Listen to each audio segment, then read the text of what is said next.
Welcome to another episode of The Artsy Raven, a show about writing and publishing with your host, J.F. Garrard. Welcome to another episode of The Artsy Raven, and today our special guest is Wanda and Ting Ting. Wanda Nolan is a writer, story consultant, and filmmaker residing in St. John's, Newfoundland and Labrador. Her award-winning short films have been screened nationally and internationally, including The Mystery of the Secret Room, which was produced by the NFB and nominated for 2 Golden Sheaf Awards and a Golden Egg Award. Wanda holds a Master of Fine Arts degree in creative writing from UBC. Ting Ting Chen is a St. John's-based fine art photographer. Her photography work showcases the beauty of Newfoundland, and they've won multiple international photography awards. She left her home in Asia and came to Newfoundland in 2018. She found her new home in Newfoundland and her eternal muse, Robert Tilley. So welcome. Hi, thanks for having us. Okay. Yes, thank you so much. No problem. Now, can you tell me a little bit, each of you, how you became involved in the arts in your different roles? You can start, Wanda. Sure, thanks. Let's see. I think I was always a writer, and I always wrote. I moved back to Newfoundland around 2006, and kind of lost my arts community, even though I'm from here. But I had a writing community, and applied for my creative writing degree or master's at UBC. And that's when I really started becoming a professional artist. That's, I started producing work and wrote my first script, because I always wrote fiction before that. Wrote my first screenplay, which was a short, which was made, directed by a good friend of mine, Dana Warren. And then from there, that got optioned as a feature. I met, Annette Clark, who's the National Film Board producer at the time, and then an executive producer who hired me to do research on a documentary. So I got into documentary, started making my own scripted stuff. So I work in scripted and in documentary. And living in St. John's, you kind of have to be multifaceted, multi-hyphenated. So I do a lot of story consulting, and I do research, and I kind of work so for the past, 20 years now, I've been building a career in the arts here. Yeah. Okay, wonderful. Now, Ting Ting, were you a photographer before you came to Canada, or? Actually, no. So, I didn't have a academic background about art or fine art. So before I came to Newfoundland, I was doing my first PhD in China, and it had nothing to do with art. And when I came to Newfoundland, I was really impressed by the landscape here, and I also met my muse, Robert Tilley. So we did a lot of road trips around Newfoundland, and I was inspired by Robert and also the landscape in Newfoundland. And I just discovered the artistic side inside myself. So the road trips Robert and I did is not only road trips, it's also a journey of self-discovery and rediscovery. So basically speaking, I became an artist after I came to Newfoundland. Okay, now we're here together to speak about this documentary called The Muse. Can you give us a little synopsis of what it's about and the time period it was shot over? When did we first shoot Ting Ting? Was that 3 years ago now? It's 2023. I think it's in the summer in 2023. Colonial Yeah. Building, right? Yeah. Or it's even a little bit earlier. It's we met some before that. demo. Yeah, we did some demo in Signal Hill campus.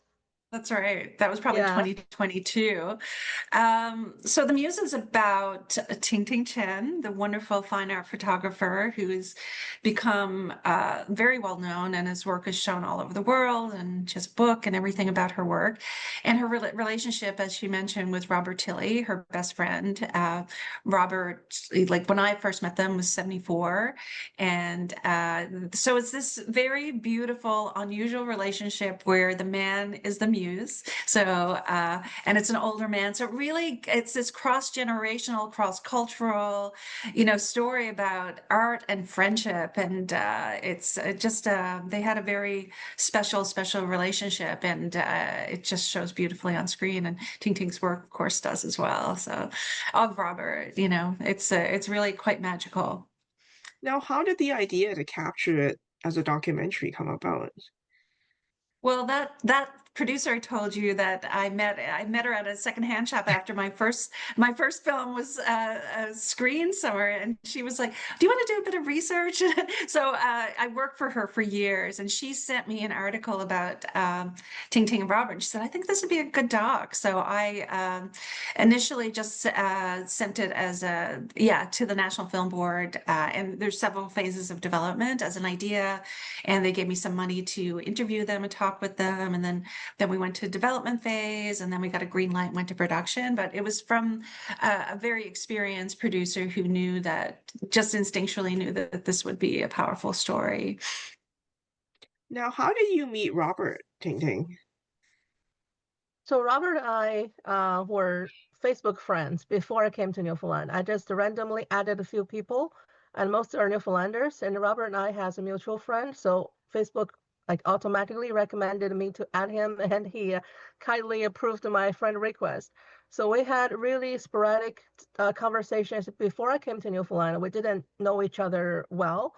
But when I mentioned I was going to have a visit in Newfoundland in 2017, before I became a student of Memorial, I just wanted to come here and have a visit to see what the university looks like. So I mentioned that on Facebook, and Robert was very friendly and kind, and he said he could give me a tour once I came here. So when I came here in the fall of 2017, Robert and I met in person, and he toured me around in St. John's and the nearby areas, and we just liked each other instantly, like human beings, because he was really kind and friendly, and I'm a newcomer. He really wanted to help me to blend in. So we became friends in person from that time, and our friendship continued when I returned to Newfoundland in 2018 as a PhD student of Memorial. And we carried on our friendship and, of course, road trips. And he, of course, became my muse and inspired my artwork afterwards. Oh, what was your PhD in? Folklore. Oh, okay, okay. Now, Which ori- I think you can see kind of yeah, the folkloric influence in her work as well. because I see your photography is very unconventional. So I was just sort of wonder, like you have a storytelling aspect to your work, Ting Ting. Yeah, So yeah. I always want the audience when they see my image, I want them to feel that it's not only image, it has some story behind, or it has some feelings inside. I always want people to feel that emotional connection between me and the subject in front of the lens, which is of course Robert, and sometimes Robert in a landscape. So I think you're quite right. I want to tell some stories behind it, and maybe it's because of my folklore background. now, did he feel surprised when you first asked him to pose for you? No, no, I don't think he was surprised. Actually, he was a very cheerful person, and he was very active and humorous, and he liked to make friends with everyone. And he wasn't shy at all when I asked him to pose. Actually, I think he volunteered to pose for me. First, we started from landscape photos, and he volunteered to pose for me as a tiny figure in a landscape, but his appearance added a lot to the landscape. It makes the landscape is not only a landscape. It adds some layer of story, or a layer of a visual focus to the plain landscape. And then we moved on fine art portraits, and he wasn't shy about that at all. And sometimes he would like volunteer to pose some different poses for me and let me decide which looks better. Yeah, he wasn't shy at all. Love being in front of the camera. He was a No, natural. he was Yeah. very, very natural in front of the Mhm. lens and the camera when we're shooting the documentary. Now, for Yeah. both of you, while shooting the documentary, were there any moments that were especially memorable? I think the road trip to Elliston, hey, Ting Ting was Yeah, probably, yeah. it was very special. That's Robert's, heritage and homeland. And I think it meant a lot to him to go there. And, it's just a beautiful part of Newfoundland. And I think it was just special. I think it was just a very, just heartwarming, special time. Like, Yeah, that would be, it's not like a specific minute or something like that. I think just because we all, the whole crew, and like the nice thing about Doc, it's a tiny crew, so it's very, feels like a family. And so we just all went there for 3 days, 3 or 4 days. Yeah, it was lovely. Yeah. So when we're shooting in Anniston, we shot the documentary inside Tilley House. That is Robert's family house. And he got emotional when he mentioned some family history, like back to like more than 100 years ago. And I think that was really impressive. I mean, also very emotional, and you can see that from the film. He got, I think he got tears in his eyes. Yeah. Yeah. Now, were there any moments during filming that surprised the both of you at all? Surprise me. I think it's not a surprise, but just seeing like Ting Ting and Robert had this really like they were like family. They would bicker in the most like family, like not in a bad way, like you do. And I think Yeah. that it's not so much a surprise me, it just saw the kind of depth of their friendship because you to be able to bicker with someone is a real friendship where you're and then they're fine, like 5 minutes later, they're fine. And I think that was very heartfelt, weirdly a heartfelt kind of thing at the same time. You know what I mean? It's just like that kind of, I think that's real, like, friendship when you can kind of do a whole bunch of stuff and still have your little bicker and then move on. And like, that's real family. Hmm. Yeah, what surprised me, actually, I'm not surprised, but what impressed me that is Robert was so natural in front of the lens. And we were not acting because no, I mean we were not acting just because someone's shooting us, right? We were like just interacting with each other just like we were doing in our daily life. But I still feel a little bit nervous, or not nervous because not nervous, just a little bit like I could still feel that a camera is shooting me because I'm the person who's usually behind the lens, and when we were Yes. shooting the documentary, I'm in front of the lens. So that is something new to me. But seems like Robert is unbothered at all. And Okay. he was just the way he was in a daily life. So he was so Yeah. natural and so relaxed. And I think, well, actually, I think he could pick up a really great career in acting if he started that earlier. He could be a great actor, actually. Yeah, yeah. I think he was very natural, so that impressed me. But he was not acting in front of lens. He was just Yeah. like doing things. He like in his normal way, right? So no, none of us, neither of us was acting, but he was really relaxed and a natural, and that impressed me.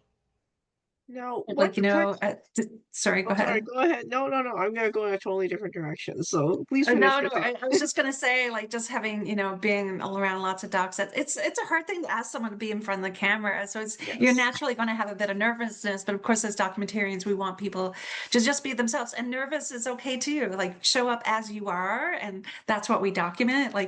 So. But Robert was like, yeah, no problem. Now, so you have this documentary. Like, what do you hope readers, not readers, audiences take away, from after watching this documentary?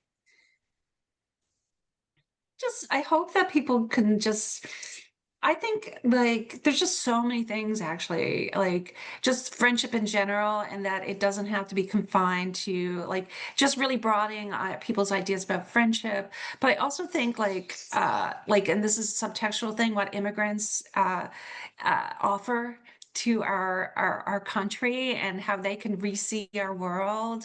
Like there's just so many, I think like because it subverts a lot of ideas about a whole bunch of different things.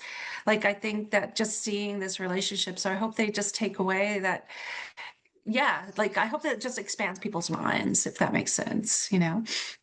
Yeah, I think this documentary has many different layers, just as Wanda mentioned. It has an age-defying friendship. It has it reflects the life of newcomer immigrants to Newfoundland, and it reflects the life of senior people, or like a younger generation, or even like how to become an artist.